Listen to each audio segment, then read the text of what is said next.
All right, we are live.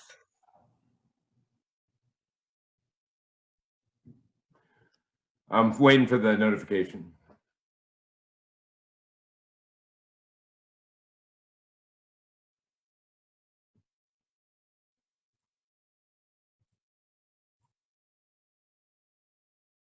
I'm not getting any notification. That's weird. It's already up.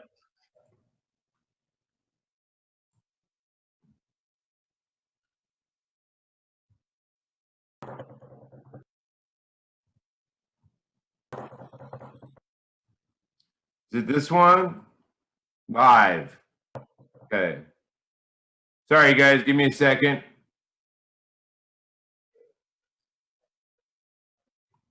Let me first turn the volume off.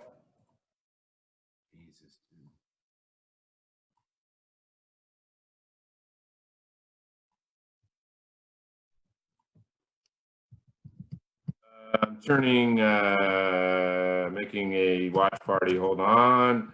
Episode 25.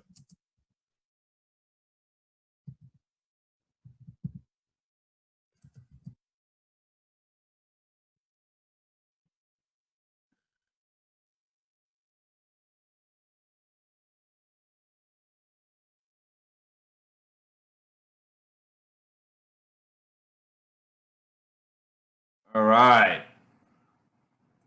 And you got it on us instead of the 5 minutes? Yep.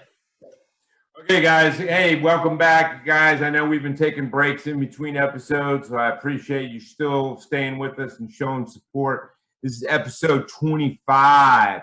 Got some great guests here today.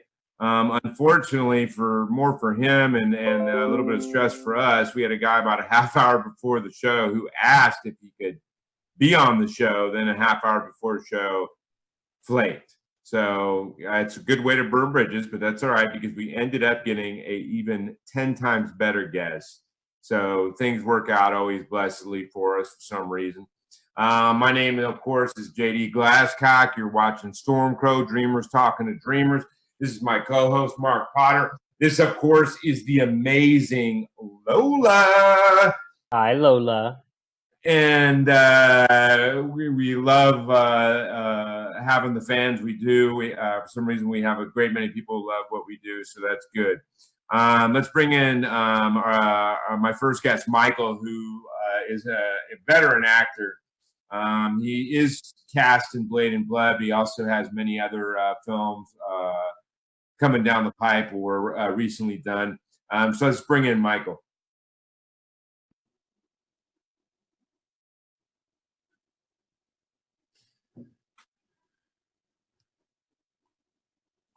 What's up, Michael? Hey, what's going on? Nada. He's running your little promo for you right now on the video. But bring in our other guests so we can get this whole dig rolling and skipping along. And he last second coming from a premiere, pulled over to the side of the road, luckily right under a cell tower. Yeah. Gary Vincent is a publisher of novels as well as a filmmaker as well as an actor, director, and filmmaker, and so let's bring him on and start the show. Hey, buddy. Hey. It's Gary Lee Vincent, right? Yes, sir. Okay, so I got that right. All that weed in my 20s did not affect me anymore. I 40s, and I've been able to slide past that. Well, welcome aboard, everyone. It's great having both of you. We'll jump right into it. The first half of the show, I'm going to talk to you guys about past shows, current shows, future shows, or future projects. Then we're going to about halfway through, we'll take a 5-minute break, and then we'll come back on the second back end and do talk about just life and do a kind of a round table about stuff going on in the world. All right, so let's do, Michael, what project have you done in the last couple years that you were intensely passionate about and you thought turned out amazing? All right, so I have to do a little bit about my past first, and basically, my past is I come from as a former gang member. I was a former drug addict, drug dealer, heroin addict, prisoner, and my whole life around. Met my wife, my family, and you know, kind of found Jesus a little. And, switched my whole life around. I went from that life to now where I'm acting, and I'm a minister/minister. So just So you found redemption. really passionate about. Yeah, I found redemption. I totally changed up who I used to be because I wasn't the kind of person that you would have even wanted to be friends with in the past. But through God and through my family, I believe I have changed, and now I'm a SAG actor.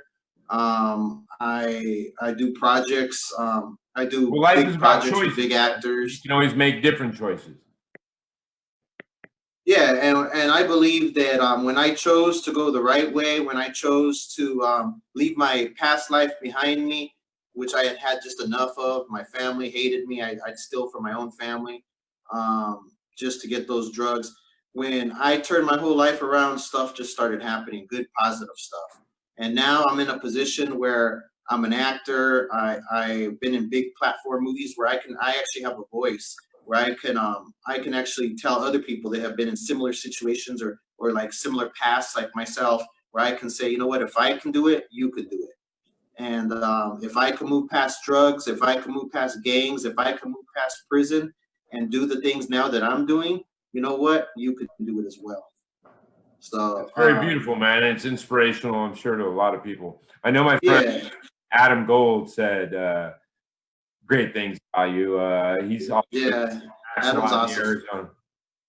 Arizona. Yeah, Adam's awesome. You guys ever work together? We did a project together called The Z. Back when I was doing a little bit more low budget stuff, we did a project Z and worked with him there. He's an awesome guy. He's an awesome actor. So yeah, he's a very talented actor, and he's also a very genuine guy, very real guy. I like him. He's awesome. Yeah. Yeah, he is. Yeah. There's a lot of people you're going to come across in this industry that are fake, and they and they talk the talk and walk the walk, but they really don't walk the walk.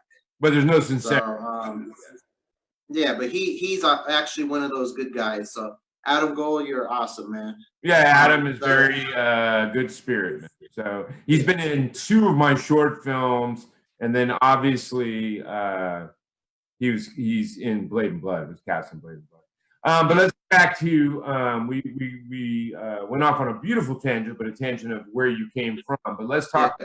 So back to the question: a project in the last 2 years that you thought was insanely good. So the last project I worked on that I'm most passionate about is a movie called John Light. It's by JC Films, Jason Campbell. That's actually where I met Gary, who's the other guest. Gary was the assistant director on that movie. That movie also stars Dean Cain. I play the lead in it, John Light, a prisoner who finds Jesus in prison. He's the toughest prisoner in prison, finds Jesus, changes his life, but when he comes out, he finds out that society and people they see just the tattoos, the old him, and they he kind of has a situation where he can continue going his path or, falter. And so it's kind of a derivative of Rambo. It's true. And right, Michael, you're freezing, I think. Yeah, your vocals is not coming through. Can you hear us? Yeah, I can hear you well. Yeah. So whatever, if you said anything in the last about 10 seconds, we didn't get any of that because you were. All right. So basically, I was happy when I got cast in this movie because it's basically a story of my life. So I was like, how odd that of all movies, I get cast in something that resembles my life. So through this movie, now the way JC Films works is we do church tours where we go to major churches and show and show the movie and promote prison ministry. So I talk about my past, how I've changed, promote prison ministry, which this movie is intended to do. So another movie that is coming out to theaters October. The movie's actually it's a faith-based movie, and it was actually my first faith-based movie, because normally the way I look, I play cartel or I play bad guys, the leader of the bad guys. That's a shocker, Michael. So it was actually my first faith-based. I don't understand, but hey. But you know what? Speaking of cartel movies, October 4th, another movie that's coming out that I'm very proud of is. All right, well, let's hold that though. Let's hold that one for present day, or like stuff that's coming out. All right. We'll stop that, and we're going to go over to Gary. Gary Lee, what is? Yeah, well, definitely. Gary's awesome. Last couple years that you did that you were very intense about and very passionate about, and you thought was successful. The very first film that I ever directed was one called A Promise to Astrid. It too starred Dean Cain, and it was the first I'm film. seeing a theme here. Dean Cain. Yeah, Dean, I've worked on about 7 movies so far. You're kind of like my one friend, Max, who like every film he directs has Michael Ochotorena. Yeah, so that one, I remember going to it was actually a bar with Jason Campbell, and he says, Gary, I need you to come onto this project and see if you can bring something to it. And he didn't really say I was going to be directing it. He was just like, I need you to help me co-direct it. And he says, first I thought you were going to say, bring some U-Band coffee or something, man. Bring some. Yeah, he says it's a normal story. He says, we need to do something visually that will carry the story along. He says, and he knew me from a lot of other projects. I'm a visionary type guy, and I see the story within the story. And so when I got on set, because you come from a writing background and dealing with writers. Yes, so he looks at me and says, "Okay, you got this," and he leaves. And so that sounds like Jason. Yeah, he goes now. He's got a lot of stuff to do. I'm not saying he was just gone, but he had a bunch of other things happening, and so he just let me steer the ship. And so I didn't realize that would be my first film to direct. I'd acted in a lot of stuff, and I produced a lot of stuff. Yeah, you must be a very good student or observatory person, man, because you jumped from a publishing background, and I'm assuming possibly also writing as well when you were. Yes, absolutely. I've got about 11 novels out. Yeah, and then you jumped from that right into acting, and then jumped from that without a lot of shifting to. I have a cool backstory for that. How I got into it. So my company's called Burning Bulb Publishing, and we had all these different authors, and one of the authors happened to be John Russo. And John was the writer of Night of the Living Dead, and he was the co-writer of the screenplay with George Romero that came out in 1968. Okay, so Romero didn't write the original novel. Right, it was John Russo. Okay, so anyways, that novel had went out of print a few years ago, and the movie, of course, is always being played around different places. But when I started publishing a lot of John's stories and several of his back novels, and one of them happened to be Night of the Living Dead, I finally got the publishing rights to that, and him and I started going around to horror conventions and different media shows around the country. So I had novels out. He had novels out. Yeah, because that has a fanatic following, so I'm sure they were very excited to. Absolutely. And when I had published a really great book of his called Dealey Plaza, and around that time, the third novel in my vampire series, Darken, came out. So we had 2 brand new novels out. And there was a big line at this horror convention, and they were all wanting him to sign Night of the Living Dead posters. And I turned to him and said, nobody wanted our books. I'm not saying they weren't good books, but everybody was wanting the poster. So I turned to John. People are about name recognition. I work with him a lot. I said, yeah, I said, Jack, I should just go home because nobody wants to read anymore. They want to watch the movie. And in your case, they don't mind a 50-year-old movie. And he's like, well, Gary, you have to be an actor. I was like, well, Jack, that's good to know, but I don't have any professional acting experience or anything like that. I said, I just turned 40 at the time. I said, I don't even know where to begin. I said, I tell you what, you write a movie, I'll produce it. We'll star ourselves, and we'll set the DVD out on the table, and we'll sell those next to your Night of the Living Dead poster. I was kind of joking with him. And a couple weeks later, he says, hey, Gary, did you check your email? I said, no. So I went and opened up my email, and it said, my Uncle John is a Zombie by John Russo. He goes, I am Uncle John, and you're his dumb shit nephew, Oscar. He says, this is a comedy set in the Night of the Living Dead universe, and I'll get my old pals to come in on it. And so he got like George Costanza, the guy that played the sheriff. He got Russ Striner, the guy that played Johnny. And we got all these people from the original in this movie. And so I figured I better start learning how to act and produce. So I just started insanely going around to people making movies and said, hey, do you need help, or do you need a sponsor, or you need whatever? And I just jumped in there to learn the craft. I just hands-on, anything, anytime. Hey, to me, it's the best way to learn, by doing, man. Yes, I said, you need to hold the boom. Okay, observing and doing. Yeah, you need to do the lighting. Okay, I'll do lighting. You need sound. Okay, I'll mess with the sound. Whatever it was. I don't know if lighting works like that, but yeah. So I just jumped in and started working with people. And that one thing led to another, but that's where I started acting. And I acted in about 3 films prior to my Uncle John's a Zombie. Then we did that one, and then it just started. As you know, making a movie sometimes can take years, just getting through all the steps and just getting through post-production even. And so during the making of Michael John's a Zombie, I realized, well, nobody really knew who I was as an actor.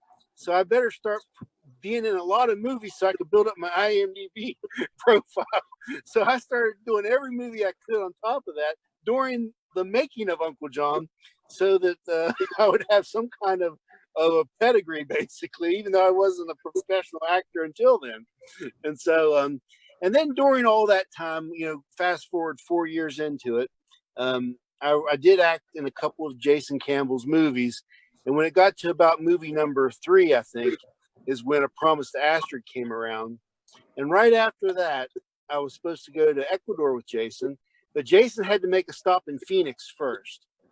And what he was doing in Phoenix was working on another project called John Light.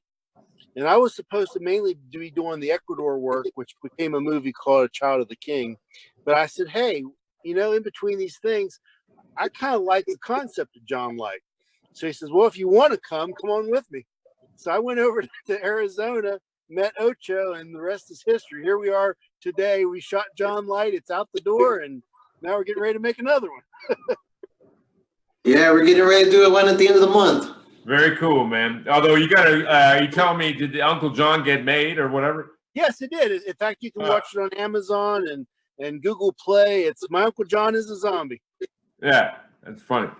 Very cool story, man.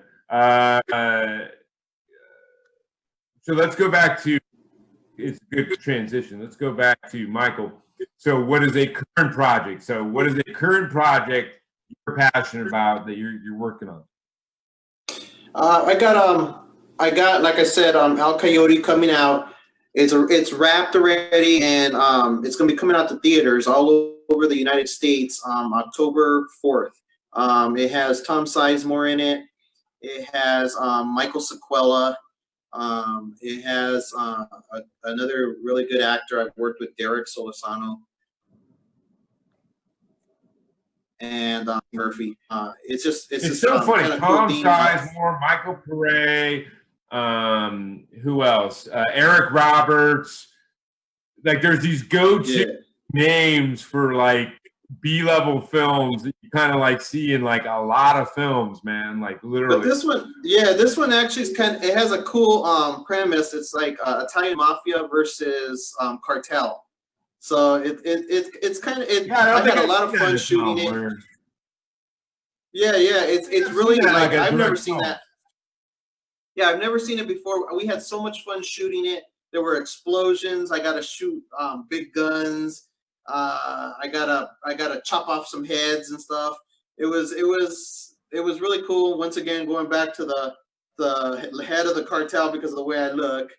But hey, I book movies with my looks, and I'm running with it. Yeah, I got that going on, man. You got to make it work. I mean, come on, man. My last name's Glasscock, brother. So I mean, like literally, you gotta make it. You gotta make it work. You know, I've had that since. I try not to laugh. I try not to laugh. Good. But I also got a couple other projects coming up. I got some movies coming up with Philip Pinza, which Gary is going to be involved with as well as an actor. We got Fisticuffs coming up and Recycle, and man, there's a lot of films to talk about, man. Yeah. So I mean, I'm work hard. I mean, I know Blade and Blood would probably take me just to pre-production would probably take me a month and a half, 2 months. Shooting it would probably take 2 months, and then you got at least probably 2, 3 months, 4 months of post, and so like 8 months to get out a feature film, and you're talking about rolling like numerous films. Yeah. Well, the thing is, as an actor, if you're not a Tom Hanks, Brad Pitt, you ain't making all that big money. So I got to book. Well, and you're not involved in pre-or post, so you're. Yeah, I got to book projects as they come, and I do a lot of movies. If you look at IMDb, I got these on there. So I've been doing this a while. I've been doing it for about 7. I don't know if you ever beat Machete. 8 years already. A good year for me. I've been in some pretty big movies. Very cool, man. I'm very happy for you. What's his name? What's his? I don't know, actually. Danny Trejo. Trio, right? Danny Trejo. Yeah, Danny Trio. That guy is. I've never looked at his name, but I'm sure it is like insanely long.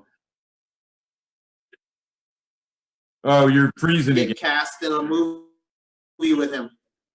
I did get cast in a movie with him that's going to be shooting next year. So very cool. Yeah, I worked with him on a couple of movies. The good guy. I'm playing the stand-in stuff. Although obviously I wasn't standing in for him. He's like rather short, but very nice guy. Yeah, he's gonna be the. He's a poet. Yeah, he's gonna be the good guy. I'm gonna be the bad guy. Yeah, he loves going to open mics. Wow, man. He's a spoken word artist. Yeah. Wow, but, I didn't know that. He's a very cool guy. Okay, so let's go over to Gary, who seems to have like the perfect cell service. And just to let you know at home, guys, Gary Lee is in the side of a road. Yep. So Morgantown premiere to helping us out and pulling over, just luckily right underneath a cell tower. Yeah, and Ocho caught me right after a premiere. Had I called a few minutes earlier, the phone would have been silenced off, and I've been watching a movie.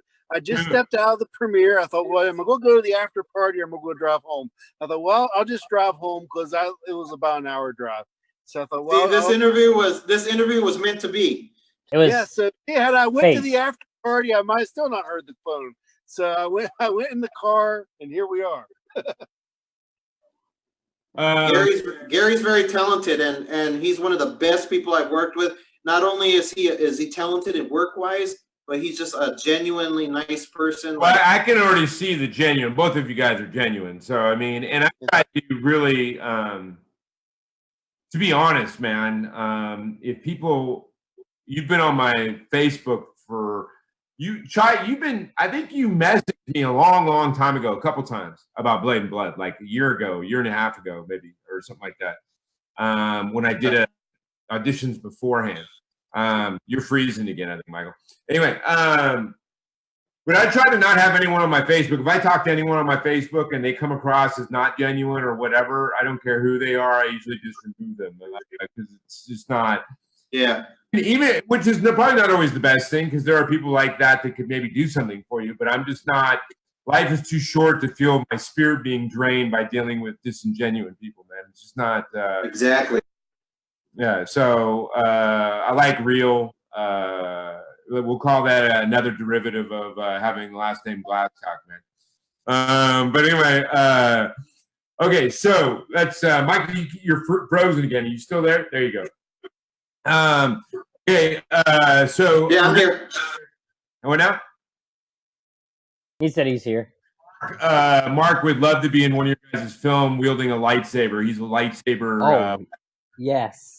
Yes, you can throw him in there, just a background guy with a big lightsaber in his hand dancing around. He would love that. Even Star Wars. We need a fight scene. We need a fight scene. Okay. You gotta fight the tattooed guy. Yeah. Well, okay. So military versus cartel, right? No, Yeah, it was. What's that? Sicario was kind of along those lines, was it? Yeah. I was gonna say and I love that guy, man. But that guy, like, literally, he always plays just straight up badass. What's his name in Sicario? What's that guy's name? Del Toro. Benicio del Toro. Yeah, not the director Del Toro, but the actor Del Toro. Well, anyway, so Gary, let's go back to you. What is a current project you have going? Because you guys seem to be working on the same project. Just finished up the post-production on a film called Desk Clerk, and it's based on a novel called Don't Yell at the Damn Desk Clerk by Michelle Bowser. I love your guys' titles, man. Uncle John's a zombie. Don't yell at the. Your titles are more like a sentence. Yes, they are. But we had to shorten it down for the movie. The movie's title is just called Desk Clerk, and it's kind of like the modern day Office Space. So if you like Office Space, you might love Desk Clerk because it's about the deplorable life of a hotel desk clerk and what all the weird people she. Hey, I started off as a slam poet, like in 1990, and I used to do that all the time. Like, all the titles of my poems would be these, like a 3-sentence, almost its own paragraph would be the title. People would always be like, "What? Did you start the poem, or is that the title?" Like. I didn't change your title when we published the book, but when we went to the movie, I'm like, it's just going to be called Desk Clerk. Yeah, you couldn't have the whole title and the whole. Yeah, it's kind of like, it's hard. Well, I learned that after My Uncle John is a Zombie, how long it was every time you would write a letter to try to get distribution, or you would publicize it with theaters or whatever. I would always have to write this really long title every time. So I'm thinking on Desk Clerk. Yeah, and they'd be like, "We have no room for photos of the actors. The title takes the whole poster up." Sorry, man. Exactly. We can always fit one. We did land distribution with it before it even came out, which was a really lucky break for us. So we will be delivering that DVD or I guess ProRes hard drive to the distributor this weekend. Michelle Bowser, the producer, is coming over tomorrow to review the final color graded version, which I just got back from a lab, and it should be ready to go for the distributor. So very beautiful, guys. I'm very happy for both your varied successes. And then, Gary, I'll have to suggest you those authors I was referencing, Michael Lawrence and John Gwynn, and I'm sure you'd get a kick out of those guys. Not only are they great sci-fi fantasy authors, but they're very cool guys as well. And so, and then Faith Hunter, who we've had on the show, who's like the queen of the female version of Butcher. She's like got the female urban. I don't even know what that genre is called. Urban fantasy. Yeah, urban fantasy. Some people call it noir or dark fantasy. Yeah. Yeah, that current day, but fantasy in the city kind of thing. But yeah, very cool. Okay, so we're going to drop back over to Michael. So, Michael, what is a project coming out in the next year or 2 years? I know you, so far you've had like, you're more like, which of my 15, 20 things I'm working on am I going to talk about? And I'm sure this will be no different. In the next 2 years, what is a project that you're very amped about, very excited about, looking forward? Well, I'm not gonna say it just because you're here, but I am excited to work on your project. After reading that script, I got a hold of you because after hearing the premise and then finally reading the script, man, it's awesome. And I can't wait to work on it. I appreciate it. I can't wait to work. Very real, very what a debaucherous city would be.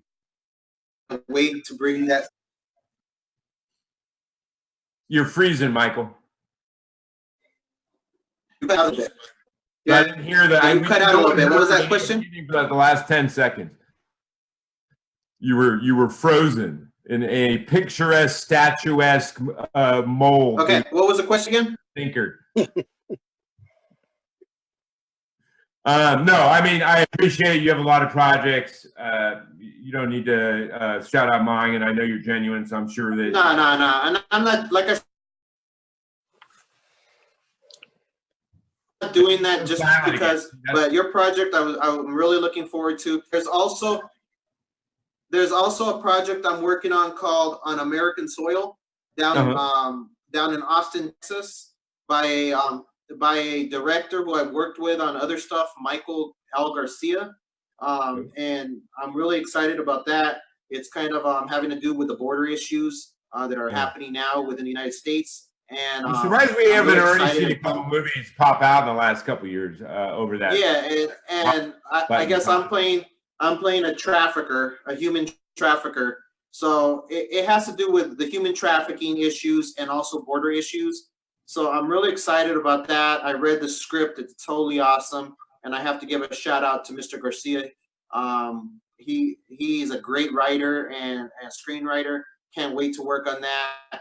And then, like I said, I've been working with JC Films a lot, and I'm excited to where that goes as well. Which is the same film company that Gary's referencing, right? Yes. Yes. Yeah. We both have our own projects. If you don't mind me jumping in real quick. Yeah, go ahead, Gary. Jason Campbell Studio is dedicated to faith-based films and family-friendly films that usually tackle real deep topics like human trafficking or opioid abuse or prison ministry or whatever. So I would never work with the guy because mine are not family friendly. So all my stuff is rated R, like. Right. But hey, me and Gary both do rated R stuff too. Yeah, so we do.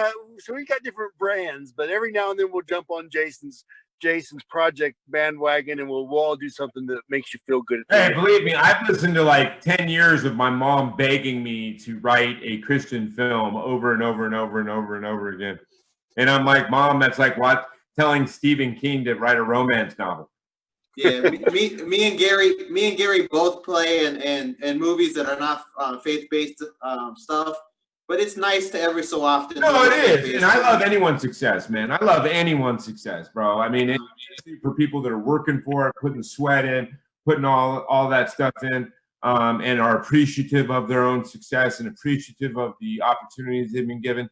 I am so happy for their blessings. So any person's success, whether they're writing kids films or they're writing horror films or whatever it is. What I've found personally is that I actually enjoy the variety or the diversity of these different kinds of projects because I learned something new, and there's a different type of, the horror fans are just fun. They just let it all out, and you can really have fun with horror fans. I know that.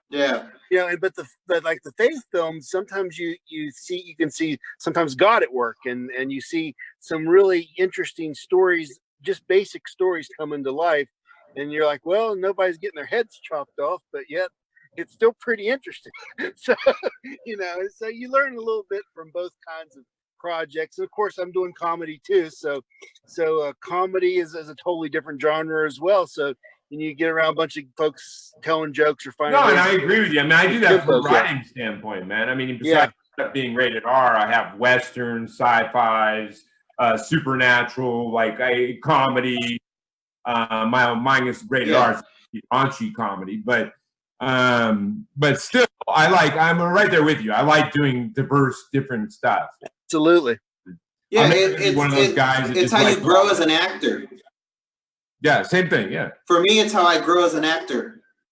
Because I do different stuff. It's like directors that do the same thing over and over and over again, and then that's what they love to do.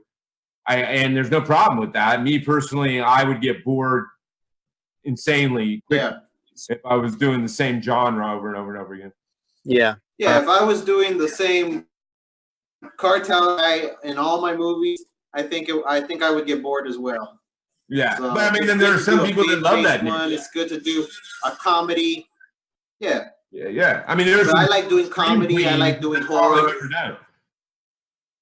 You know, there's like a couple. And they made a career out of it. Ever done is the horror scream queen, and they're very happy with cashing those checks and being the horror scream queen and getting paid a bunch of money to go to horror conventions and I mean, whatever makes them happy.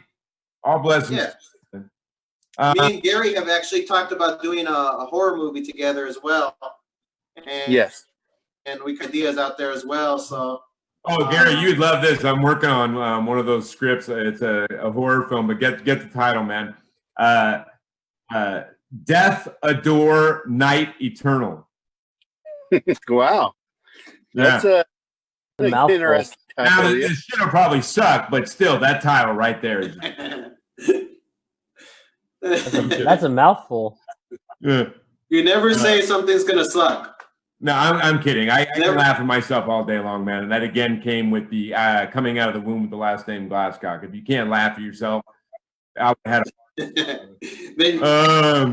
then you can't do nothing, right? No, I've always tell people, man, you have to. I mean, like, I can be a really intense, serious guy as a writer, as an artist, or whatever, but I will cap on myself all day long, man, because you got to balance those kind of things in life. You got to be able to, if I did not have the ability to make jokes about myself or laugh about myself, then there would be no balance to that intensity, and it would be too much for me, much less other people.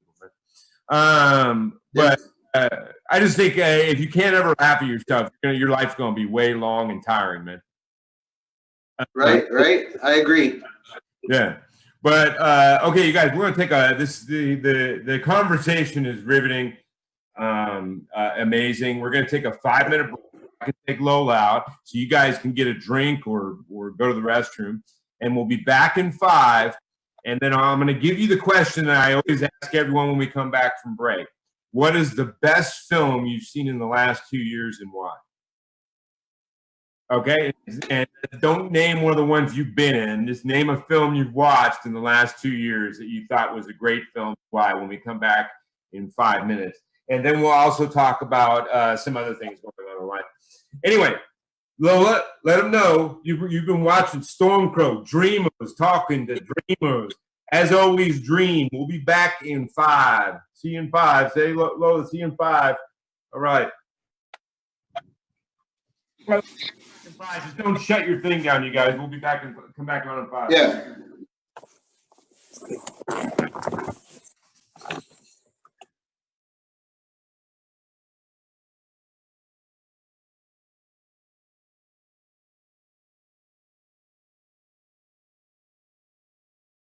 What was it called? Frisco what?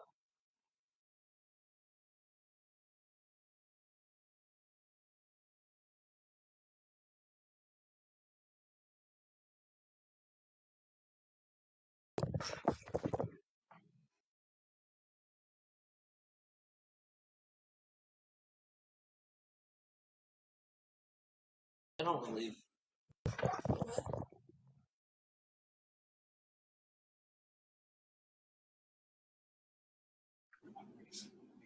Yeah, y'all would actually like my my superhero script.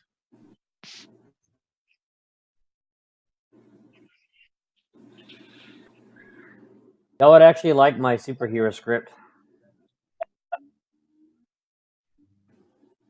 It's about a special forces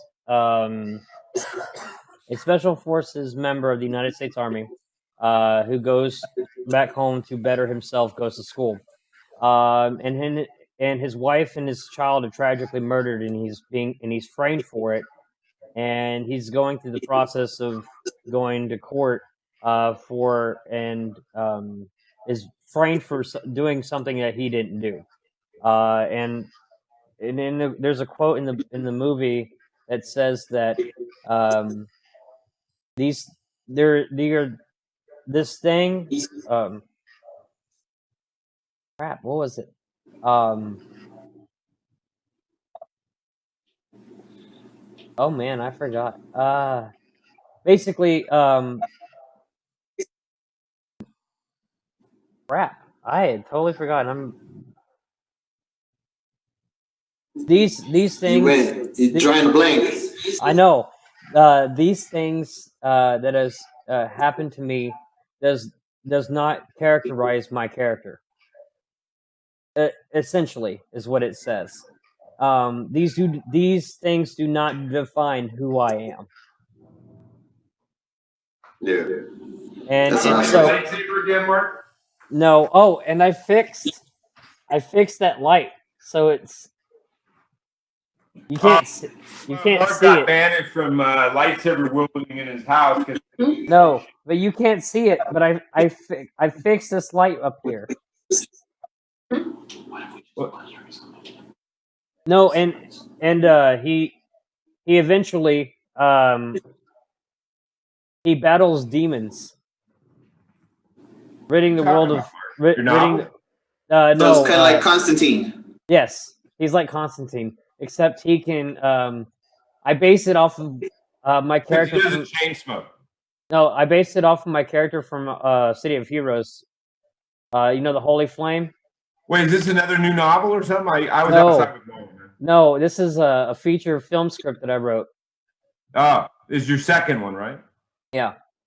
But it's like I changed it from the Holy Flame to the Golden Flame. So he uses Is this the one character where you run around in a pink dress? No. Oh, that's your personal life. I'm sorry, man. Not anymore. You guys are awful. Oh my god, I love Mark, man, but I you know, gotta on him sometimes. What was I gonna say? Yeah, I'll still give me a second, Michael, and I'll start coming up with new funding ideas for Blade, man. Yeah. I mean, we've been working on that for like 2 years. It took like 5 months just to get that website. Yeah. And then, but the reason I wasn't pushing the fundraiser too much is we had a guy, like a lot of people, I should know better. We had a guy come on board saying he was going to give us 110K, so I wasn't pushing that fundraiser for like a good month. Yeah. Like leading us on forever, dude. He said, I'm having my lawyer look at it. Then he came back with my lawyer looked at it. Everything looked, the contract, everything looks good. Next week, where I'll be sending, you know, we created an account, we gave the banking information. And then at the and he literally disappeared off of all social media. Dang, that's messed up. And he was dealing with Vicky, the lead actress, Vicky Dolly. That was who the connection was with. That was who was conversing with him. And I think he was just trying to hit on Vicky. I think that was the whole. That's what it was, probably. Yeah. Yeah. And I'm just like, what do these people get out of this, man? Like literally, he like led us. Yeah, like weeks, bro. Of like, I'm just. That's sad. Yeah. What is the point? That's sad. So yeah, such is life, man.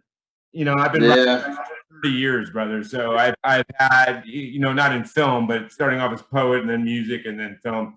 But I've heard, I've had that same thing in one form or another, like happen my entire career. Of people talk. That's what I was telling you. There's a lot of people out there that just aren't real. You know. Yeah, I just never saw what you got out of it, man. If I say I'm going to do something, I do it, brother. Otherwise, I don't. I don't understand. Yeah, I don't understand the whole lying thing and the whole, you know, false promises. I don't get what they're getting out of it, except maybe a momentary, like rush that for a second they. Yeah, I don't get it. I don't get it at all. I have no idea. But such is life. I believe in karma, man. You're gonna roll like that on all. It's just like the guy that canceled on you. The guy that canceled on you, karma comes back around. Same thing. Yeah, I already deleted him and said, dude, if anyone asks me my opinion on you, I'll tell them not to work with you, bro, because you just showed me. You show what kind of worker you are. Yeah. Like I said, I felt like shit the last 4 days, man. Utter shit, like dying, like really bad flu. But yet not one moment did I decide I'm going to not follow through with the show because I made that commitment, man. And the same thing when I was stand-in, people would like wonder all the time. I'd get like I dabbled in acting, so I had an agent, and he'd send me auditions, and I'd be like, I can't do it, I'm working. and it'd be on like big movies, and I'd be like, sorry, man, I'm working. And he goes, and my friends would be like, doing, dude? And I'm like, I'm doing what I always do. I said I would do something, I do it. I made a commitment to these people over here, regardless of whether this is going to be better. I don't do that. I don't screw people over. Yeah, because it's going to come back around. It's going to come back around and bite you in the ass.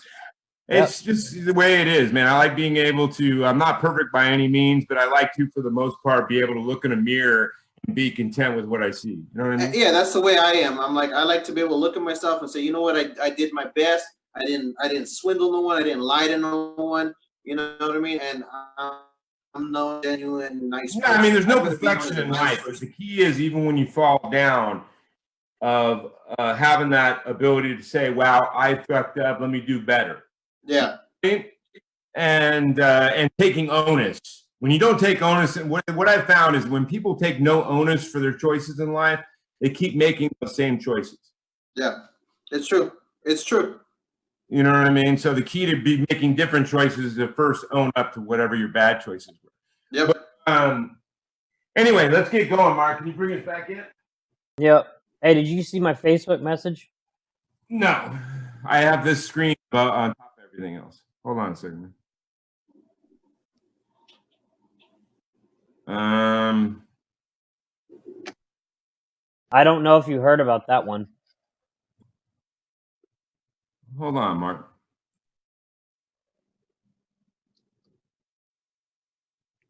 Mark, you didn't need to send me a photo of you with a lightsaber and a pink dress, brother. I didn't do that. I didn't do that. These are personal moments you should keep to yourself, man. He's writing you today. He's writing you today. No, I'm kidding. He said something about people being held, companies being held to some ethical, like Petland and Frisco, violating. Basically, the Humane Society of the United States investigated Petland in Frisco, Texas, which is. But the only reason that's happening is you're talking about animal abuse. That's where it's not really, it's an ethical thing, including animals. I don't know if they're going to actually like pursue that as far as normal business. I mean, you don't see that in normal businesses. It's when you have things like animals involved that you have animal activist groups that will step forward to mistreatment of animals. But I doubt you're going to see some government going after Exxon for unethical behavior. I mean, like, you know what I mean? Right. Very rarely is that the I don't see that happening. But I that is cool. But that's always happened then, because those companies that go after animal abusers get funded to do exactly that. So if they don't go after those things, and they always are constantly, it's like PETA. They always constantly need to show that they're spending money fighting against what they're donations in to do. You know what I mean? Right. It's a tax. I remember PETA once, and you guys ever been to Seattle, the fish market? Yes. I lived there for like a decade now.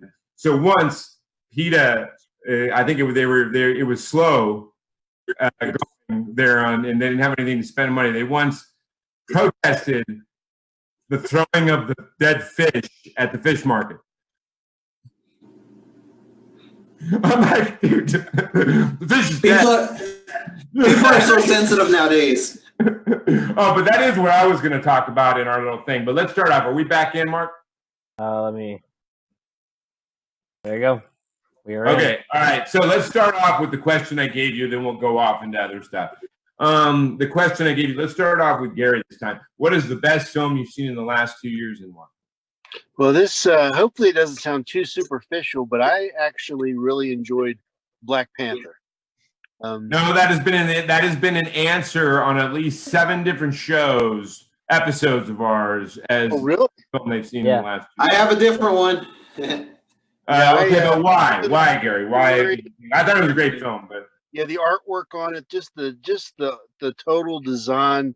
You know, we know it's a fantasy, and the superhero movies, yada yada, they overkill them. But this one just seemed like it was well put together. Well, and I thought they did a great job of layering their characters. Yes, absolutely. Putting depth and some redeeming qualities on the villain, some not redeeming qualities on the hero. Yeah, and I love, like I said, I love the even the train scene sort of reminded me of a Tron throwback almost. Oh, it did, yeah. That wide when the yeah, wide. I just love that vibe to it. I just love the cinematography was really excellent. Yeah, I thought there was only one glitch from a filmmaking standpoint bothered me. There was a part where he's dying, and they have him packed in snow, and the mom goes, or was it the mom? I think it's the mom. The mom goes, "Why do you have him packed in snow?" And Gorilla was like, he would die without it. Gorilla Guy was like, he would die without that. And then she does a ritual a few seconds later, and they start unpacking the snow off of him. And she goes, "No, we need the snow for the ritual." Wait, what? Oh my God. You guys must have shot like 2 different directions on that scene and then pasted the opposite ones together. Right? Like, right. Like that just threw me off. But that's a, you know, I thought it was a great film. That was a nitpicking writer-director thing where I'm like, that didn't make any sense what you guys just said. But still, yeah, brilliant film. And I thought Michael P. Jordan did a great job as Killmonger. Yeah, I had a chance to meet Chadwick Boseman during the making of that, and he was very, very intense. He very soft-spoken, but would stand there for a long time with doing his lines, and you could just tell when we were talking about professionalism that this guy really had something going on. He really embodied that character. Well, and he had some great moments in that Endgame. At the end, they made sure to give him some great moments, like the part where he goes, "Give it to me," catches it like a football, and then he's like running through and doing the back.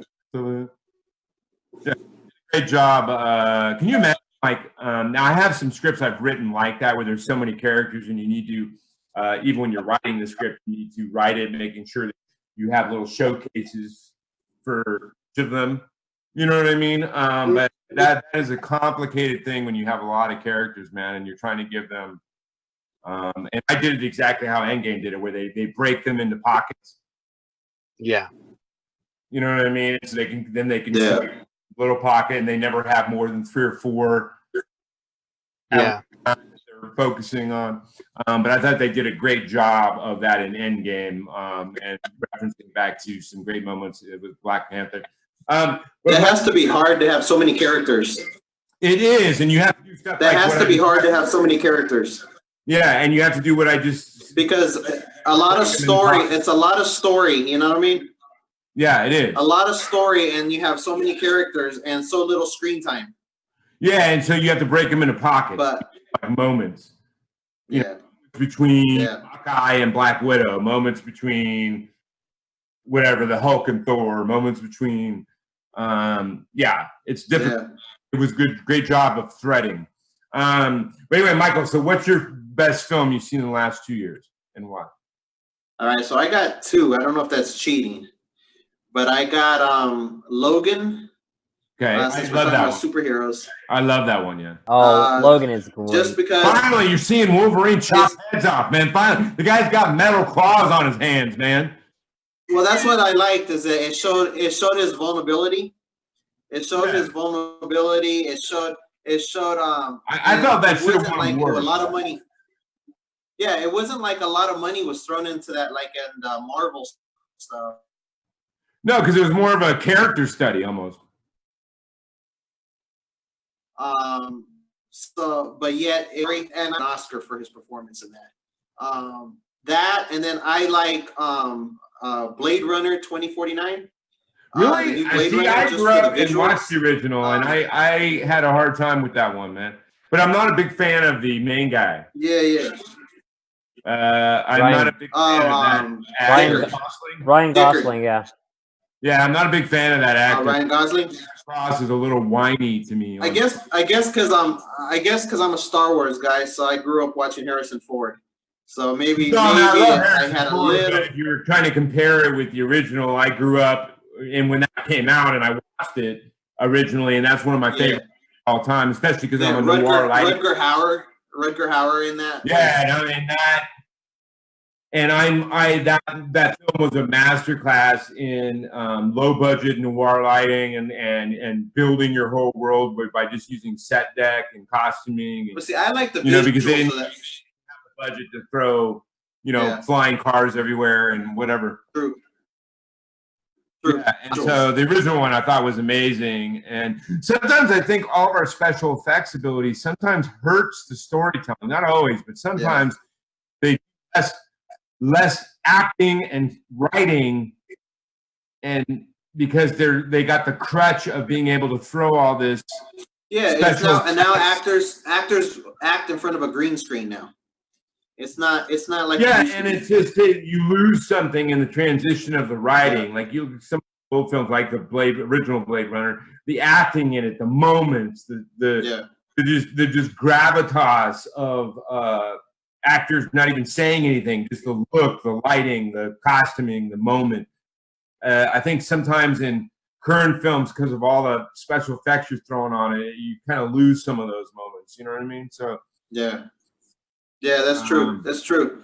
But I just think you need to. Well, then if I have to go from those two, Logan would definitely be my favorite in the last 2 years. I think Logan had that. It had a lot of moments, a lot of really powerful moments. You know what I mean? Especially when Hugh Jackman was just giving looks or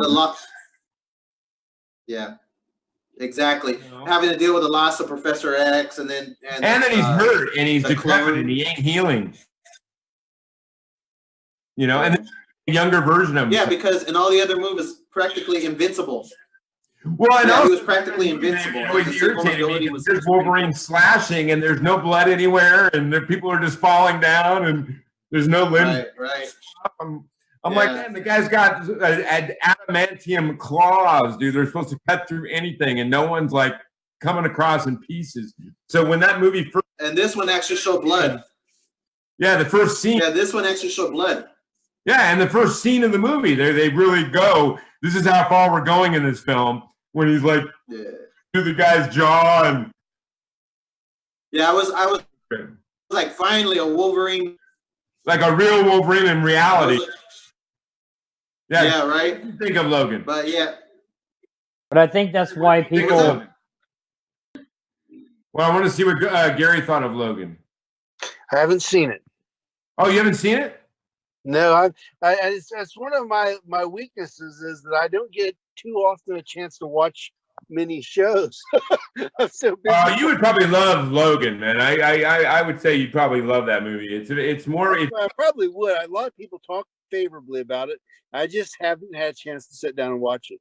It's still a superhero film, but it's got a lot of character study aspects. Fired, Gary. Fired. Okay, wait. So I'm sorry, Mark. Go ahead with what you're going to say. What I was going to say is I think that's the reason why people gravitated so much towards Deadpool, because it actually showed Deadpool the way he was supposed to be, and not some PG-13, not Disneyed up anti-hero. Yeah, that's what I'm scared about. Is how Disney's going to handle Deadpool now that they've acquired Fox. But, with Ryan Reynolds has already made some jokes about that, man, like on Twitter and stuff like that. But both of those films did amazing, because I don't think I'd be able to eventually, obviously, throw out stuff like Blade and Blood. Those two open the doorways for basically you can create rated R adult version superheroes. Them and Watchmen. I think Watchmen opened that door originally. With the and showed that you can make a rated R supernatural superhero type film, and that there was a large, vast audience for that, and you could make money off of it. Because before, like Watchmen and stuff like that, I'm kind of that was more. I'm kind of happy with Rambo. I'm kind of happy with Rambo going back to rated R too. Yeah, I think that they're entertaining with a large audience. They can make a lot of money and have it rated R. Rated R is not a death killer for profit. I see they were bringing one final Rambo back to the screen. I saw a commercial for it. Yeah, he comes out in a walker. It's rated R. He comes out in a walker, and he's like, "My name's John Rambo. I'm gonna kill you all." I don't know. I think he's discovered the fountain of youth. No, and then he like right in the that middle. guy doesn't age. He's on a walker, and then you see him pop a blue pill, and then he's like, "Wah!" He pulls that. He throws the walker down. There's a machine gun under. Okay. So let's talk about. I don't know, man. Let's talk about PC, and it's also about what we were just talking about, rated R, PG. This understanding. We're also at a giant crossroads in our society where people are trying so hard not to offend anybody that I just think it's gimping us as a society on truth. Yes. You know what I mean? Because I'm sure that the media and corporations love it. They're like, hey, we can get away with way more if everyone's afraid of saying anything that will offend anyone. Yeah. And I just don't. In today's way, if we kept on that path, you would never have had a Richard Pryor or an Eddie Murphy or a, you know what I mean? And those guys. One of my favorite movies of all time was Blazing Saddles. Yeah. And I think that movie would never be made today. But I think it should be. Yes, I think it should be, and I think that people are too uptight, and I think that's society in general is going to hell. But you know what? You know what's to blame a lot? Social media. I'm sorry to say, but social media is like the media conglomerates push that story, push that agenda. Yeah. Right. Someone's offended, media covers it and goes, "Oh, look at all this! All these people are offended, and they're creating coalitions, and let us cover it on NBC News and shove it in everyone's face about." Right. Yeah. I think it's too sensitive. I think that is the true. I want to say this is just my opinion, of course, but I think that's your true root of hatred is by bringing something that's out and saying you should be offended by something because of this. And all of a sudden, now a person might have just laughed along with everyone else. Now all of a sudden they think, well, I should be offended. I should start hating this person, or I should start doing it. Well, dude, do you know how much people like Pryor and all them advance the topic of racial tensions by making jokes, by also having large following who then would listen to racial jokes, and it made them more accepting and understanding and try to understand people out of their race because they love these because black people love those comedians, white people love those comedians, brown people love those comedians, and it brought people together even though they're telling racial jokes and all that stuff. It broke the ice. Yeah. You know what I mean? And if we didn't have those type of people, we wouldn't have. To me, those were major players in advancing respect of different races. Right, I agree. Yeah, we're out of it. You know what I mean? Yeah, it's just sad because you can't say nothing nowadays. You can't, and you say one bad thing, you're considered a racist. You're considered a homophobic. I still do, you're man. considered... I get in trouble for it. So, but yeah, it's just plain blood. There's a lot of people that are giving me shit for that script because it's rated R and I'm depicting sex. You show a boobie, people freak out nowadays, man. And I even took a bunch of that out, and people were still like saying they were offended by the language. I'm like, oh my God, dude! I'm depicting a debaucherous city in a post-apocalyptic future, man. Yeah. You gotta check out this movie I watched called Killer Rack. It's about these boobs that attack people. It's pretty funny. It's just weird. You can show heads being chopped off all day long, but you show a titty and people like freak out and like, oh my God. Don't they? Yeah. Yeah. Or your script doesn't talk very good to women. I'm like, bro, what are you talking? Which scene? Because I have a lot of strong women in my script. Are you talking about the one scene where there's an actress playing a prostitute? Yeah, usually John talk to prostitutes very well. I don't know if you know. I came up in the music world, and that's very closely related to stripper world. And obviously, you've never been around strippers because they talk worse than any sailor I've ever known. So I don't know what you're. I've been a strip club customer in a couple of the movies I've done.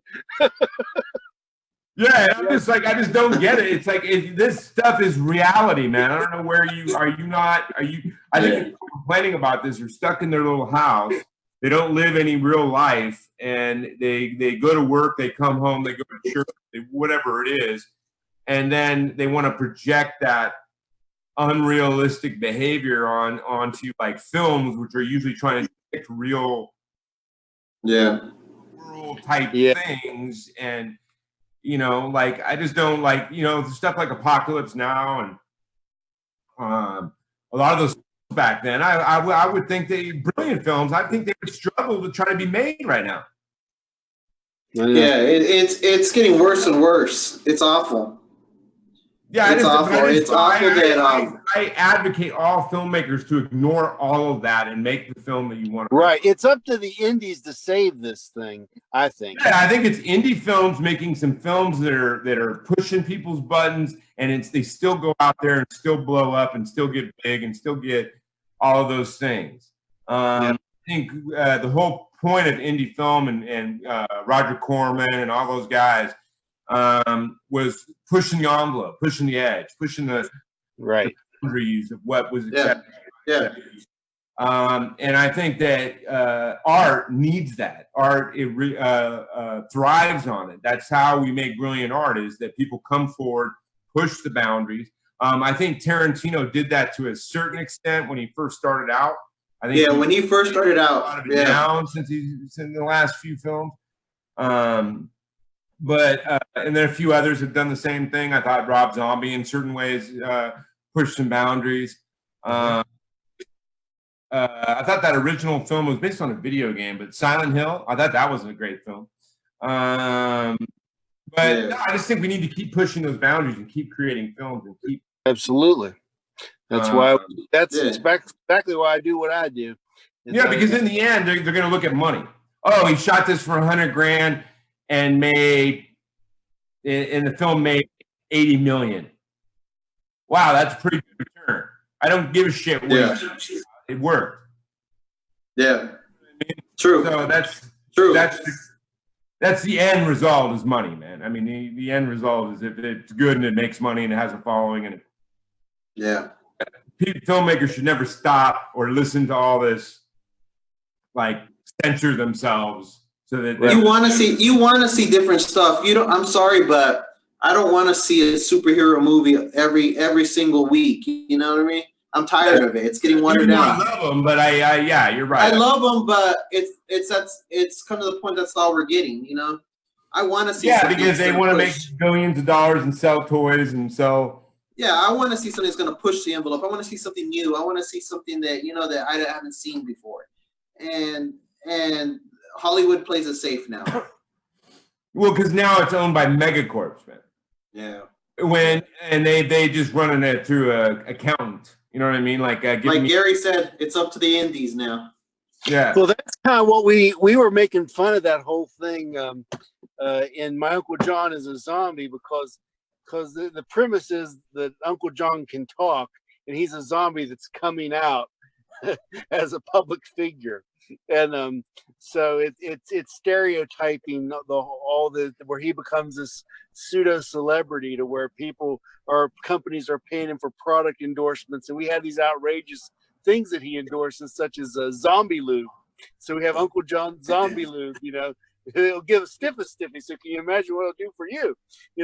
And so we would just take these examples, and it was that whole point of that movie was to make fun of how PC the crazy the whole society is getting.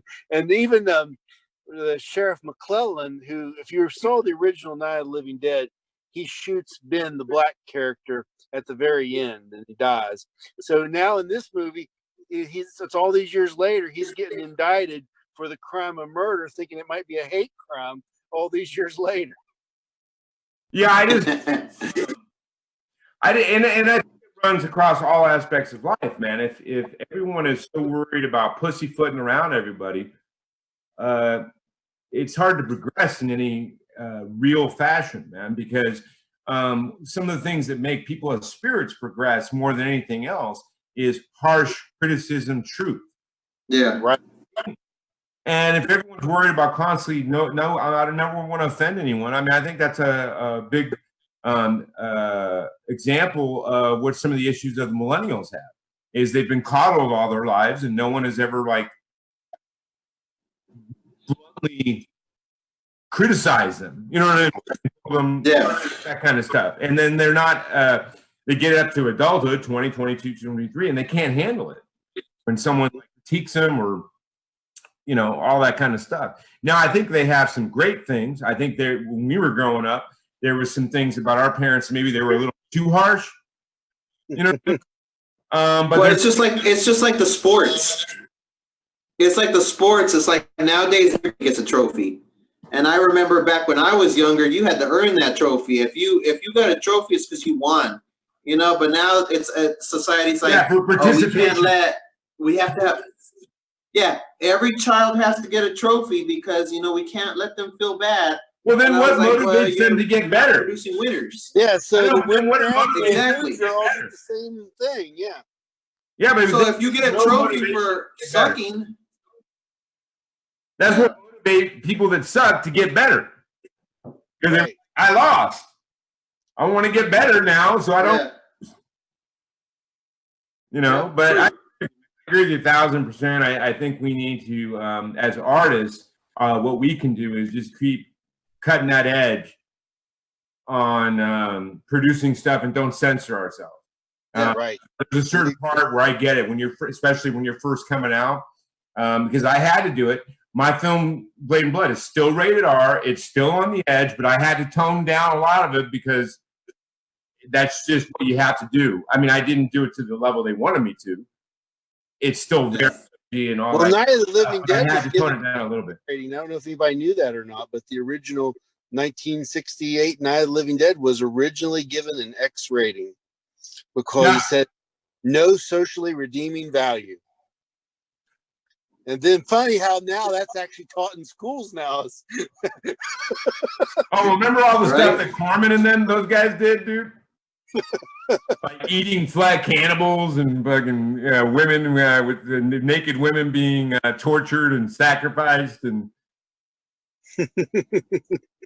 Well, and now thing about Corman's film, every one of his had to have naked titties in. Yeah, that's the the hallmark of the B movie. You know, you got to have blood and boobs. Yeah, exactly. Now, granted, I am an advocate, you guys. I am not advocating gratuitous TNA. Okay, so I am advocating though that it's poignant to the story, right? And character. Don't hold back the TNA just because you're trying not to offend anyone. Yeah. If it's going to do something for your story and do something for that character and create more power and whatever you're going to have that character go through or whatever it is. What's that one film? I mean, there was tons of film that, I mean, like Monster Ball won Halle Berry Oscar. Oh yeah, Monster Ball. That was almost straight up porn, bro. Oh yeah, and they actually did it on set. No, I know, I've heard that story, but that was pretty much. I mean, like literally, and it's so funny because my mom always says, "Oh my God, your films, your short films, your whatever are too risque or too edgy or too whatever." And then I walk in to her and her friend watching that Shades of Grey. And I'm like, holy cow, Mom, you're watching porn. That's basically what those movies are. Yeah. I'm like, they're showing more than I've shown in any film. But yeah, I cringe at those movies. We'll be able to shoot porn. I was like laughing. I'm like, how the heck are you going to give me all the crap for my films? And yet you are riveted, like just staring at that TV, watching like what looks to me like soft porn, man. So looks like a Cinemax movie. Yeah, I'm telling you, man. I mean, literally, I don't know if you've seen that movie, man, but I was like, the camera was literally right on her with like a sex toy right on it, dude. I'm like, holy hell, man. Yeah, I saw the previews of that. I was like, that's not for me. No, I was just like going, okay, so coach it in a romantic Danielle Steele novel style, and you can just shoot porn. But I mean, if you think that's bad, I mean, take a look at the actual novel. It's even worse. I have no intention of the novel. It's a lot even worse. Yeah. Worse. no intention of the usage of words is very descriptive. Me either. Hey, who's Isaac Flores? He said, "What movie was that?" I'm asking for a friend. Shades of Grey. I watch soft porn. There you go, man. That's hey, that's my brother-in-law. He would say that. Yeah, that's what it is, man. Although you're gonna have to go through a lot of really slow moments of probably someone crying and emotion and all that kind of stuff.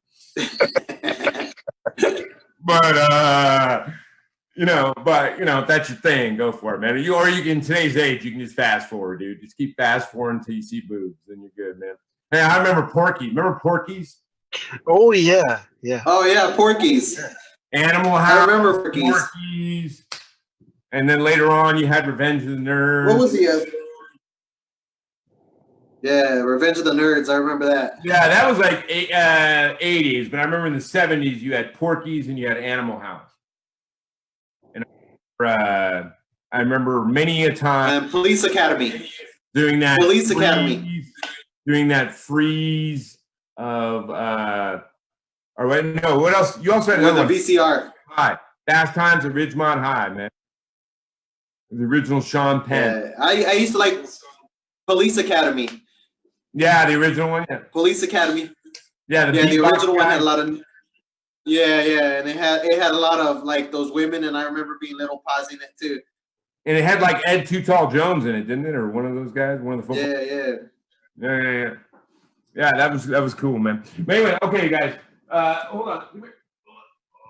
All right, guys, we got to get going, man. It's been a blast. It's been amazing, all that kind of stuff. But we got to let Gary get home someday and let cell tower. He's probably Gary's been on the side of the road. Yeah, I had to turn the car back on. I left the car off for most of the interview because I thought it would make noise and stuff. And now you're almost fading from exhaust. My phone finally was getting ready to die on its battery, so I had to turn the car back on to keep the thing going. I hear you. Well, Gary, feel free to, if you would love to, feel free to add me on Facebook if you want, man. You'll see a link on the show. Hey, you know what? I would love, Gary, if you wanted to read Blade and Blood and let me know what your thoughts are. Yeah, I would. Hey, Gary, I play the preacher. Preacher. Yeah, I'll keep that in mind. I'll email it to you when we get off. But anyway, it's been awesome. It's been a blast. We keep talking. I see that. But we try to keep it to about an hour and a half. We're about there right now. You guys, please figure out a way of supporting Gary and Michael and their projects. If you love what you see, support them in what they do. They're both amazing spirits, genuine spirits who Thank you. Thank you very much. I appreciate the endorsement. I'm sorry? I said thank you very much. Oh, no, you're blessed, man. Keep doing what y'all are doing. Keep doing beautiful things. Keep creating art and supporting others and having others support you. That's the thing, you guys. Support others. Even when you're a talented guy, support other people. Yep. It's a giant circle. You always got to give back, man. Yep. And then pay it forward, and then they pay it forward, and it'll come back around to you. I promise you, 110%, it'll come back around to you when you least expect. Absolutely. But anyway, big blessing and thanks to Gary and to Michael, and of course my co-host Mark Potter. He will soon be doing a video. Later, Mark. Learning the acrobatic stylings of lightsaber assaults. Oh man, if I could do somersaults. Backflips in it. He will do twirls, and then the whole time he will bounce back between wearing a sumo thong and a pink dress. Wow. If big diaper, lightsaber wielding pink dress and sumo thong guy, I've upgraded to a big ass diaper. All right, you guys, you've been watching StormCrow, Dreamers Talking to Dreamers. Keep dreaming, always dreaming, always dream. We will see you soon, and have a beautiful, blessed night. Sayonara from Lola, from Mark, from Michael, from Gary. Blessings. Big love. Bye. Have a great night, everyone. Peace. Have a good night.